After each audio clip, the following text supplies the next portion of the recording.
కూడా అంతే. మేము రొట్టె జొన్న రొట్టె.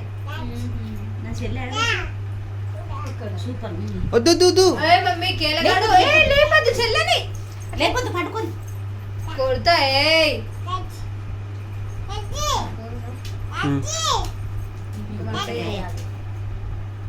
పప్పా బాచి అని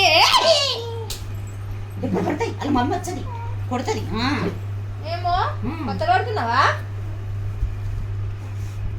అవుతుంది చెల్లె అనుకుంటున్నావా? జనరేట్ అంట నిన్ను చేయమంటే నీకు చేయరాదా? నాకు ఆంటీకి అంటే వీళ్ళకు తెలుస్తుంది మీకు ఎట్లా చేయడమో అలవాటు కాబట్టి. మాకల్లి రొట్టె మేము ఎన్నడో వారానికి ఒకసారి రైస్, 10 రోజులకు ఒకసారి అంతే. ఈయన అంటాడు ఓకే జొన్న రొట్టె అంటే అది ప్రాసెస్ ఎక్కువ ఉండదా అంటే విన్నారా?